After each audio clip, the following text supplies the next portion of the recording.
Hi, everyone. This is Brittany Howard, the editor of Community Rec Magazine. I'm so excited you've joined us for today's C-Suite Roundtable on changing how the Y changes Houston. Some quick housekeeping. All participants have been muted to cut down on background noise, but you are welcome to submit questions through the chat. And we're also recording this session, so if you want to share with your team afterwards, you can. So now I'll go ahead and turn it over to Christy Brown, who will be moderating the Q&A today. Thank you, Brittany. Thank you everyone for joining us. We'll go ahead and just hop right into today's content. I'm really excited about everyone who is joining us on today's webinar. As everyone here knows and has been experiencing, the world has never felt so uncertain as it has the past few months, and our communities have never been so dependent on you all to enact change and support and equity within your communities. So the YMCA of the Greater Houston recognizes this need, and they're actually transforming to become an advocate against health inequity for their communities most vulnerable. Today, we're going to be hearing from key leaders at their staff, as well as some leaders at their technology supplier, Daxko, on how they are approaching this mission-driven work, as well as the critical infrastructure to power this change. So today on our panelist, we have Steve Ives, who is the CEO of the YMCA of Greater Houston. Over the past 30 years plus, Steve's passion has been to help communities grow and thrive through programs and services at the YMCA. He remains committed to the Y's mission of strengthening the foundations of community for youth development, healthy living, and social responsibility. And having served at multiple executive roles during his tenure at the Y, Steve is currently has the pleasure of working alongside a strong board of many cause-driven leaders that serve over 177,000 families across the Greater Houston area. Steve, thank you so much for joining us today. Thank you. Thanks for having me. We also have John Cardone, the Executive VP of Brand Experience at the YMCA of Greater Houston.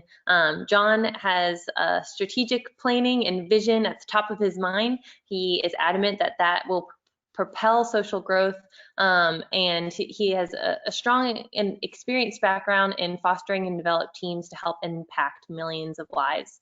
His extensive knowledge of both the for-profit and nonprofit sector has aided fundraising and capital development efforts, and John's goal is to continue contributing to the overall well-being and positive environment of the YMCA of Greater Houston. John, thank you so much for joining us. Great to be here as well. And lastly, we have Ron Lamb, who's the CEO of Daxko. Ron leads a team of passionate and talented professionals making the world a healthier and happier place. Prior to joining Daxko, he spent 26 years at Reynolds & Reynolds, where he led the global team to focus on re-engineering their software and service portfolio into a dynamic suite of automotive retailing solutions, which have transformed the customer experience. Ron, thank you so much for joining us today. Thank you. So we are going to hop into some Q&A today. We are going to kick off with Steve with the first question, and I wanted to open it up with, can you just kind of kick us off with telling us about what the YMCA of Greater Houston, or the Houston area in total, has been facing this year in 2020, and what have been some of the community needs? So like many other communities and other YMCAs across the country, we saw our world stop on March 16th. For many others close to that time. We were required to close all of our facilities. We also saw the closing of all of the schools. Our revenue model is primarily dependent upon membership and school-age childcare revenue, and that all came to a screaming halt in mid-March. And we faced this uncertainty as to how long that was going to be and what the impact was going to be.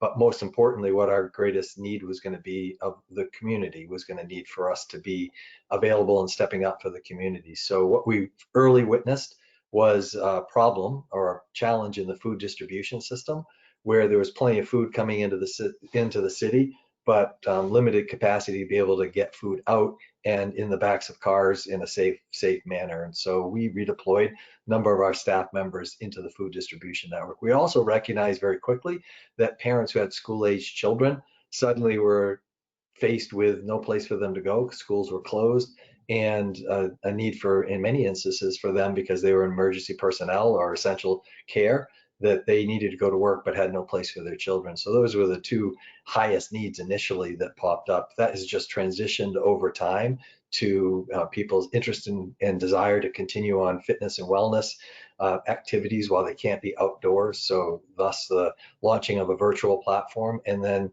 ultimately, as schools started to open up this fall, we realized that there was going to be a need for families that couldn't be home with their children during their days or their weeks of virtual learning, and the Y was really required to step up in those areas.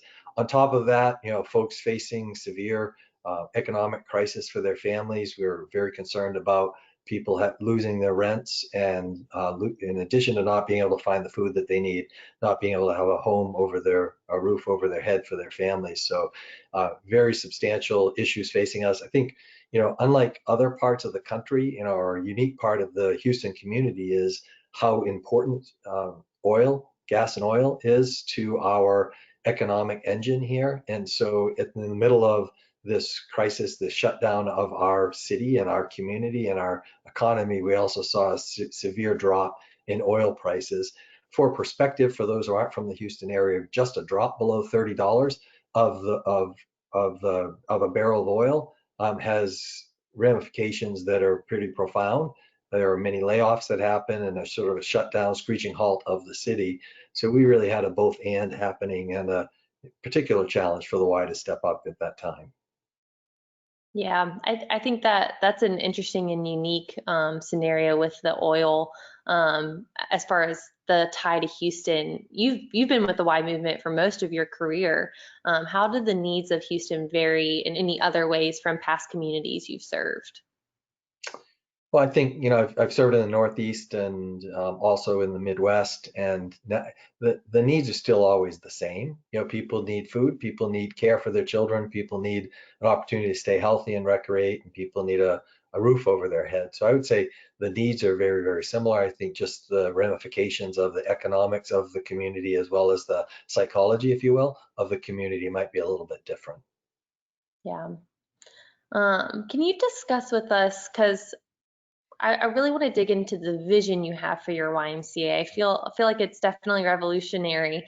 How is your vision changing to serve the needs of your shifting community? I guess I have to start 30 years ago. When I was a young Y professional, I was doing the social work. I was that guy running all the programs that were funded by United Way. We considered those our impact or our outreach activities of our YMCA. And I published a paper back then. The title was "Where Will the Y Be in the Youth of Tomorrow?" And what I was curious about at that time was, with fitness and wellness and gym usage as being a significant part of what we do, how do we still stay true to that mission and that purpose and that impact? That still sits with me today. And really kind of leap forward to about 3 years ago, I began a process 3 or 4 years ago with working with my team. I was then at another Y in Columbus, Ohio, around how we might engage people in the experience of membership without having to be use of our facilities or be gym members or be program participants.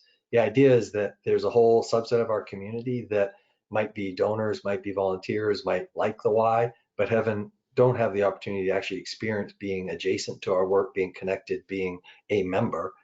Certainly, my belief is that being a member of something is a deeper commitment and engagement than a purchaser of services or a user of opportunities. And so we had begun down that path, and I moved here to Houston, and we begun talking about this. And then suddenly we were facing our facilities being closed and not knowing how long they were going to be closed, and we're building out a virtual platform. And so we quickly moved, and I asked our team to move very quickly down this path of design, so that as we also figured out how to recover from this shutdown, at the same time, we also were launching a new way for people to be members. And so the impact membership concept was born and has been vetted and worked on over the last 3 or 4 months in particular. John and his team have done a great job of just asking the right questions, pushing on the concepts. And so the idea that we might offer a membership lower cost that didn't include facilities seems like a simple one, The reality is that there's a lot of heavy lifting inside our organization to help people understand and change their perspective on what it means to be a membership, and also overcome some of the fears about what that might mean to our existing, pre-existing belief set around what a member is. So prior to having an impact membership component or version of the membership, the only way to be a member was to be utilizing or committing to utilize our facilities. And so the vision is broaden the base, broaden the market. Our market with just gym facilities is a subset of the overall population, somewhere in the range of 20 to 30% of people in a community. The data is out there, will use a gym. And so if being a member is tied specifically to using a gym or a fitness center or programs, then there's 70 to 80% of the population that will likely never be a member of our Y. We're in a big market here in Houston, so that turns out to be 6 million people or so that might never be part of that model, that are open and available for us to engage. And I guess at the core of all of this is, yes, grow the market, have more people involved, but there's a bigger social issue out there too, and that's that we in the recreation industry and the fitness and wellness industry have been throwing treadmills at a problem for a number of years. We have been, encouraging people to be fitness. We've run programs that are meant to reduce the risk of diabetes and to have interventions around chronic disease. And if you just watch the statistics, while we've done a whole lot and we've worked very hard at it, we've done wonderful things, and we've made help people make transformational changes in their lives, the statistics still don't make me feel like we've done enough. We've not done enough to reduce youth obesity. We've not done enough to reduce chronic diseases. And I also know, and I subscribe to the philosophy and belief that more people involved in the cause participating in it, more likely you're going to move the needle. And really thinking about the tipping point concept with Malcolm Gladwell, that if we can get 5 to 10% of the population really believing in and engaging in something, that creates the momentum. And in a large market like Houston, we've got a long ways to go to be having that many people be members. So broadening the base of what it means to be a member, and what our team has solved for, I think, is a great story about what it means to be an impact member, and what it means to be part of something and to be engaged in something, and to care about social equity in your community, and to be part of doing something about it simply by being a member of the YMCA and being an impact member of our YMCA. And we've also we see a really interesting path to have people flow from being a full facility user member to being an impact member, and vice versa, from being an impact member maybe to participating in more of our programs in the future. At the core of it is this desire, this vision that we really can move the needle. If I'm going to be in this work for another 10 or 15 years or so before I retire, I want to make sure I've done, and the Y that I'm serving has done everything it can to expand and broaden the base of who are members of our YMCA, as well as expand and increase the impact we have on those social issues. It's a strong hope and desire of mine that over the course of the next 3 to 6 months, as we pilot this model, we'll be able to actually tell a better story, because you always try things first and see how people respond to them. But the vision is to broaden the base, to have a greater impact, have a place for people to go if our facilities are ever closed again, a good reason to continue to be with us, engage a whole lot more people, elevate the issues like social equity, about health, about isolation, youth development, elevate those issues and get more people in our community locking arms and taking care of those issues and caring about others in their community. And I guess the bigger piece of it, and this is sort of the higher level hope that I have, is that we are just so being torn apart in communities, and I'm not going to blame any one individual or anything other than this force of divisiveness. I like to call it a dark force that is affecting us, affecting how we feel about our neighbors and each other. And if we can create a good, healthy, wholesome reason for people just to be connected with each other and to care about something bigger than themselves, I happen to believe that we'll be able to change the social fabric of our community. Definitely. I think the idea of expanding the base and expanding it beyond fitness is a great way to expand your reach beyond maybe the initial subset of your member base. Thank you for sharing that. I want to turn some questions over to Ron. You're relatively new to the Y movement. You came to DaxGo in the fall of 2018, around the same time that Steve actually moved to Houston. Can you tell us about your vision for DaxGo and your plans to fuel the Y of the future? Sure, Christy. When I began visiting Ys all over the country, I was taken aback by the manual processes, the duplication, the massive amounts of paper everywhere. There are lots and lots of systems and programs, and they're all disconnected, requiring people to have lots of duplicate entry, and we're just not leveraging technology to be hyper efficient. And it seems that over the last few decades, we fell into a habit in the movement where we were kind of hiring more people and throwing people at problems versus leveraging software and technology to get more and more efficient. So that's kind of the big push right now, is how can we help YMCAs get more efficient, more effective, more productive with the resources that they have. And that's never been more critical than you've seen in the last 5 to 6 months as we've been in this pandemic and as we're trying to get out of it. Definitely. What's something that is unique, or what was unique about the relationship with the YMCA of the Greater Houston that really enticed you and the team at DaxGo to partner? Yeah. Well, I grew up as a Y kid. My kids grew up in YMCAs, and if you look at the arc of the last 30, 40 years, I think Steve puts it very eloquently. In the 70s and 80s, we kind of fell in love with that whole Jane Fonda, workout piece, right? And we started throwing a lot of treadmills at our communities, and that became, one of the core aspects of our business model was the gym piece. And I think in some ways, that disassociated us with the critical aspects of focusing on youth health in our community and the social responsibility aspects. And when Steve shared his vision with me, I was on the one hand, I was immediately hooked, and on the other hand, I was scared to death. And part of why I was scared to death was to deliver on that vision, not just for Houston, but for the whole movement. We would significantly need to re-engineer the interoperability of the way systems fundamentally function within a YMCA.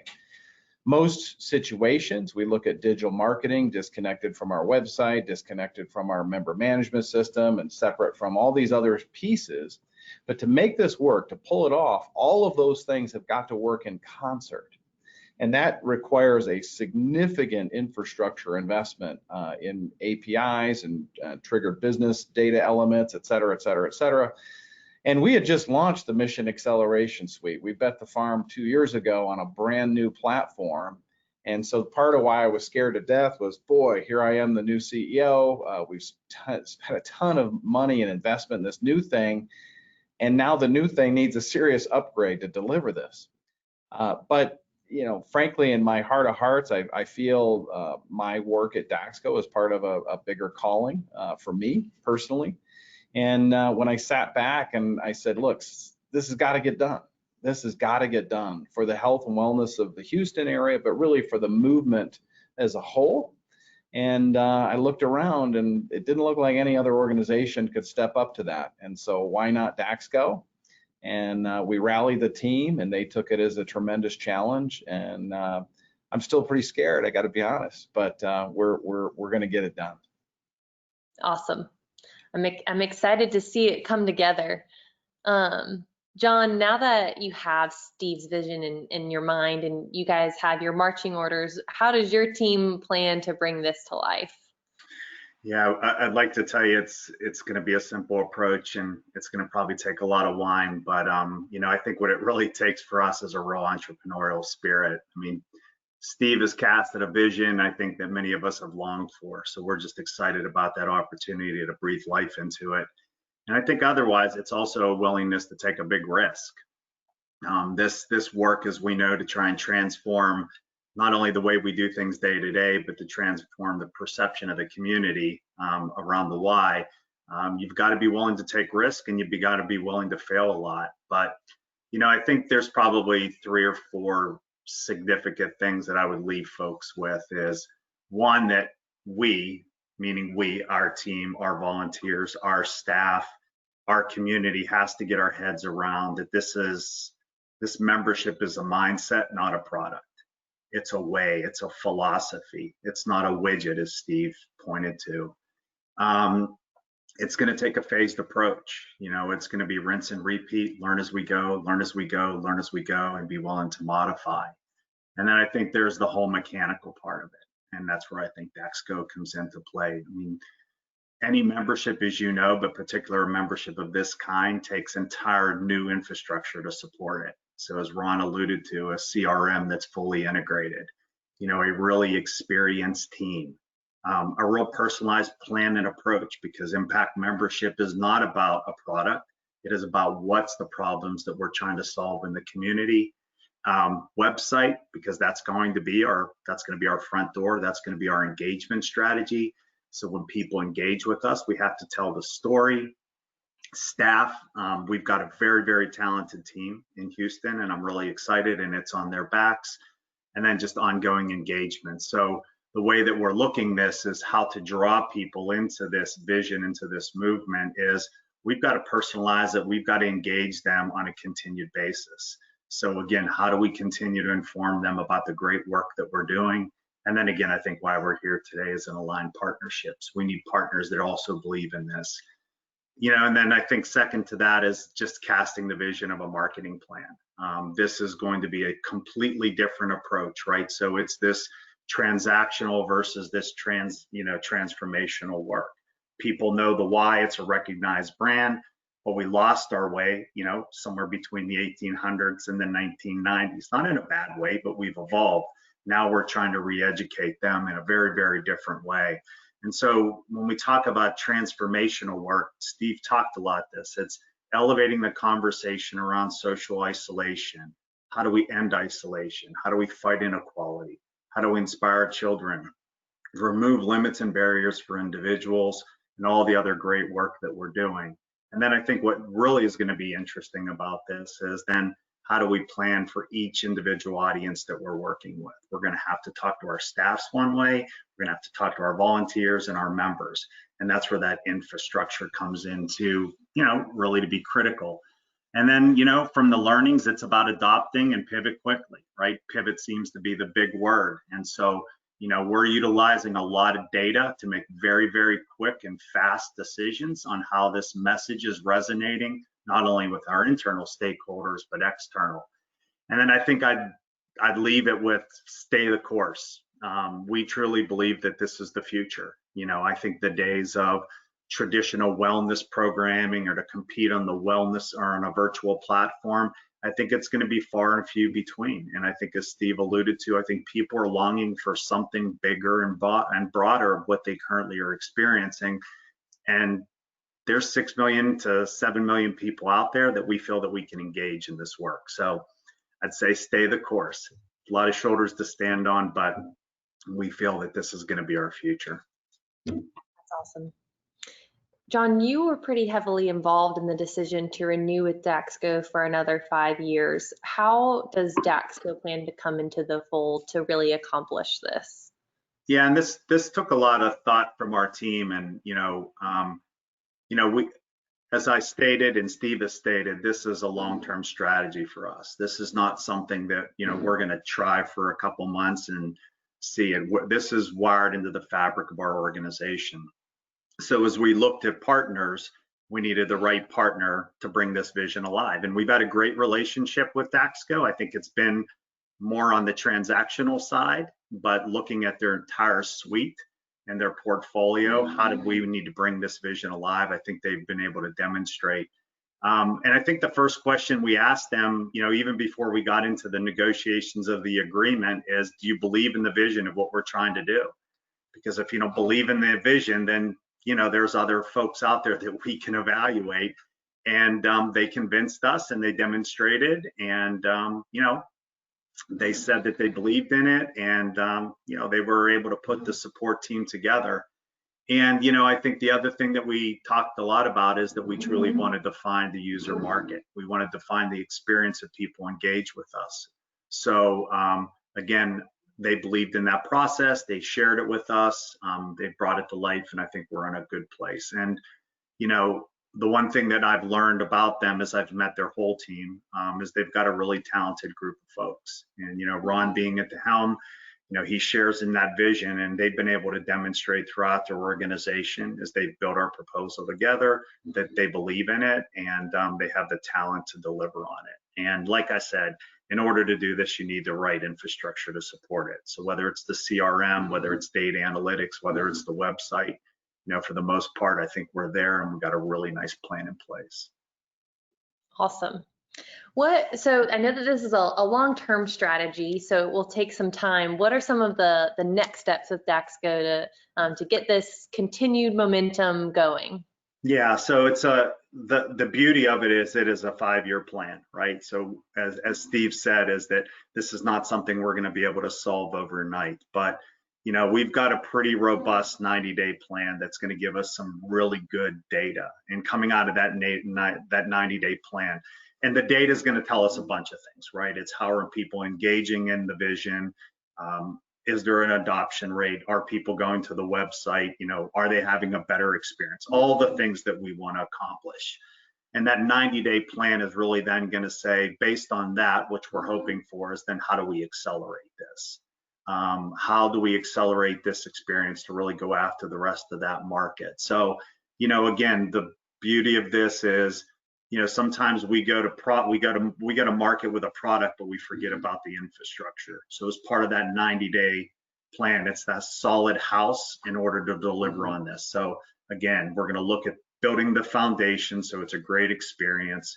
We can impact a greater community.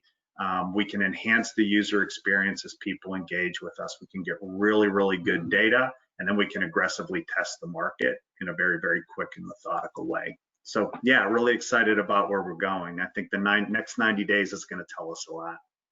Definitely. You, John, have alluded to some expansion of marketing as kind of being a huge component of rolling this out. And I know that part of the agreement with DaxGo is also some digital marketing pieces. I wanted to turn that over to Ron with a question, because this is a newer addition to DaxGo. How has that partnership really come to fruition, and what is the vision for digital marketing partnership for DaxGo in Houston? Yeah, I think it's a confluence of a couple of different forces at work.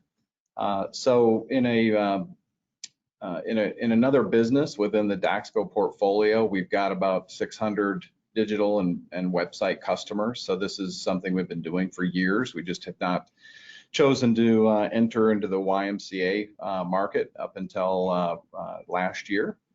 And so we have a real talented team and a lot of experience. But I think the bigger mega trend is everything in our world is going to the digital aspect of the experience. And it's just not good enough anymore to have a website that's a billboard in the desert. You have to have this interconnectedness down to the mobile app, and you have to also treat different people differently. So one of the principal challenges is we've traditionally had a website and mobile experience that's been kind of a one size fits all. And that's not anything new. That's across a lot of different industries. But as you're able to customize and shape the responsiveness of what you're doing there mobily, you get a much better experience. And so relative to the Houston line, you're still going to have a core group of people who are traditional members, right? They're members of the fitness facility. They go get their swim lessons. They take their kids to camp. And that's a very, very important, robust business. But there's going to be a new group of folks, bigger and bigger, who are impact members, who we have to communicate to differently than we do our traditional members who are fitness. And I think with the trick with the impact members is we got to keep letting them know all the good work we're doing. We got to let them know how many meals are we delivering. Got to let them know all the different social services and things that we're doing. We have to let all of our members know all the good work. But the impact members are not going to want to hear about the pool being opened or closed or whatever. And so it sets up a very unique marketing set of challenges. And given the size and scope of Houston, you cannot throw enough people at that to try to conquer that. I mean, you'll have to hire 50 people or 100 people to keep up with it. So that's where technology comes into play.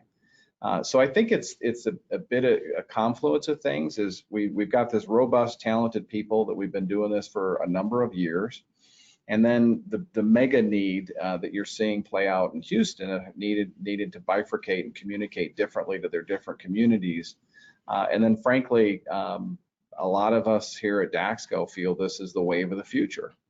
In order to John's point earlier, and us to kind of retake back that ground that we may have ceded in certain areas, we are going to need to communicate differently and use all of those digital tools to deliver that. So it's a very exciting, very big challenge, but we are going to make it happen together.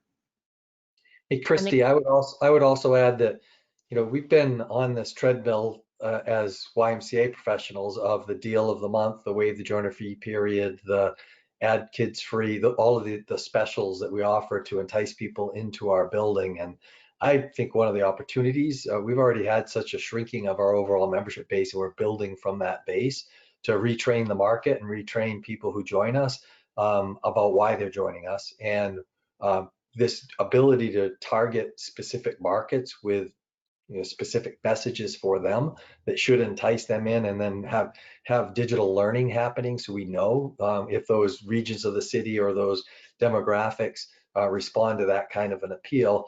It is going to give us the opportunity to really pull the Band-Aid off on that old model of marketing and selling our YMCA. So I'm excited, and as Ron, a little scared, right? Because I know that waive the joiner fee works. We can get a bunch of people in a 1 month period. But this is a great opportunity for us to rebuild in a different way. I think that's a great point, and I know that a lot of that has to do with like long-term sustainability to make sure that you have really built out a robust member base. I want to round us out before we turn it over to Christy. If I'm sorry, may I add to that, to Steve's point? Yeah. There's also a generational aspect. And what I mean by that is if you look at people in their 20s or 30s, and there's a difference even between those, the way they interact with technology is fundamentally different than people of my generation or older. And a lot of our YMCAs, with all due respect, are kind of stuck in communicating in the way that Ron Lamb, who's in his 50s, likes to receive communications. And the game has just radically changed. And if you don't go and figure out all of the methodologies and the way to communicate to people digitally, you're just going to plain lose them, because there's an entire generation there that we need to reach. We need to explain our story about youth and social responsibility and building our communities. We've got to reach out. And what's interesting is if you look at the demographics, psychographics of the 30s and 20s, you can argue that some of them are even more aware and socially responsible than prior generations. But most YMCAs are not communicating or reaching to them because they have not embraced and understand digital marketing and digital communications. And that's part of why DaxGo feels, we all feel so passionate about connecting from the member management system out into digital marketing and building those bridges technologically and making it work seamlessly. That's what we want to do, is to make it really, really easy for the Y of the future to be able to communicate digitally to these up and coming generations. Because if we don't, we're going to lose them. And if we lose them, we're going to lose the game. It literally is that serious from my point of view. Definitely. I think that is another factor feeding into this larger conversation. I want to to round us out before we turn it over to an open Q&A from our audience with a question to both Steve and Ron. How do you both see this vision impacting the movement at large? I'll start. We've been enjoying this problem for better or more than a decade, this problem of the sustainability of the traditional membership model. I've sat in numerous meetings, had numerous strategy sessions, been in innovation workshops around the future of the business model or the membership model of the Y. This is, we've taken advantage of this time period, the slowdown of things, this sort of restart of the Ys that will happen to make an attempt at actually putting something out there. And I recognize that what we're putting out there might just be the worst version of what ultimately ends up being useful to the movement happens. But we're going to take the risk here in Houston to test this and learn from it and continue to evolve it because I think that this is a necessary tool in the toolkit for not all, but most Ys, especially those in large markets, those in large urban markets, to have in their toolkit in order to be healthy and sustainable and have greater impact in the community going forward. So as we do the pilot internally, I'll be reaching out to a few colleagues to find 2 or 3 Ys that will work with us to pilot this digital marketing approach in their markets so that we can learn from those markets what works best and and also resolve how does another Y with different pricing and different philosophy also embed this kind of a thing. So I'm thinking much bigger than just Houston. While we're focused here right now, I really believe that this or some variation of it that will evolve over the next couple of years is going to be an important tool in us having greater impact across the country, as well as having more sustainability and, quite frankly, more operating revenue to work with. Yeah, and Christy, I would add, one of my blessings is I serve on the board at a YMCA here in Colorado, where my family lives. And the last 6 months, it's been just amazing. It's amazing to see how our organization pivoted to meet the needs of the community. And in our last board meeting, we were looking at meals delivered. And we went from, and I'm sure I'll get the math wrong because everybody was just kind of stunned, and we just gave a standing ovation to the group we worked with. But we went from 5,000 meals in a month to 80,000 meals. And we talked about how they had pictures of people wrapped around the block who needed food, and we waited 2 hours in order to get that meal. And it's just, I mean, it's awesome. I mean, it is absolutely awesome.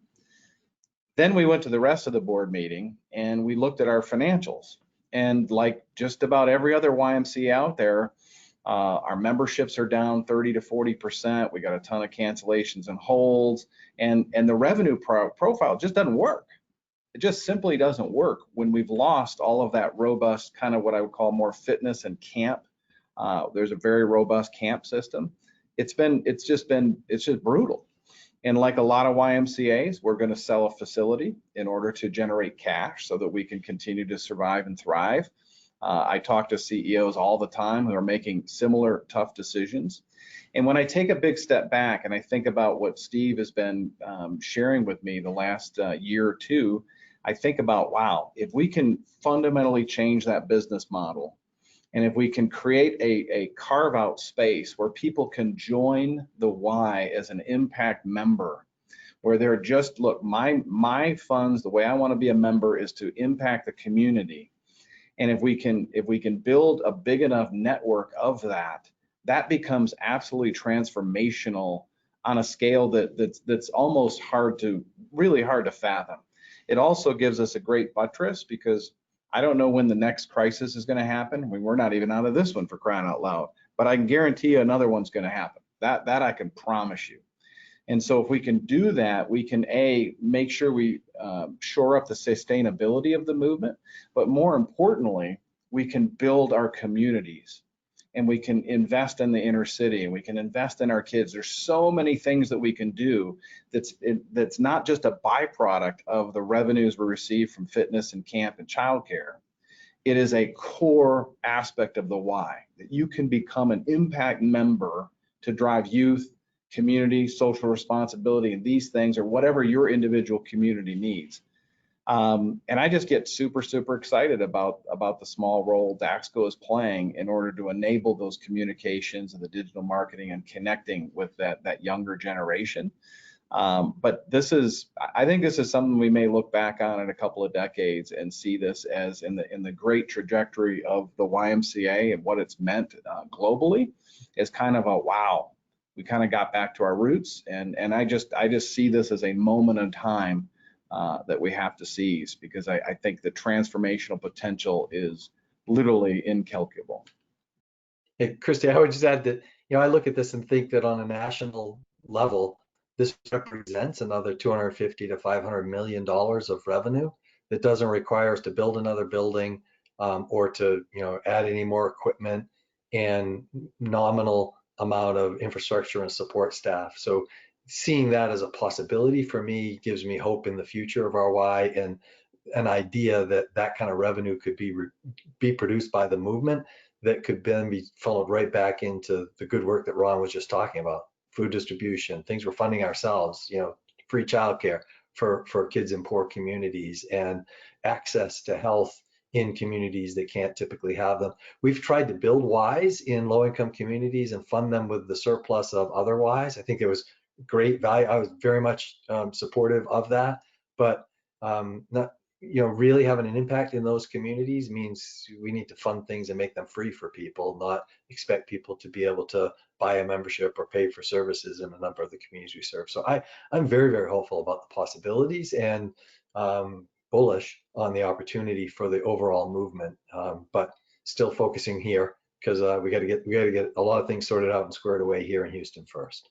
Well, it has the potential of changing the conversation from what the good works are a byproduct of the fitness model to the good works are a consequence of people joining together in order to have an impact on their community. And that shift in the conversation, as well as all the other things we've talked about, just has tremendous potential for our communities and our country. So yeah, I'm a little excited.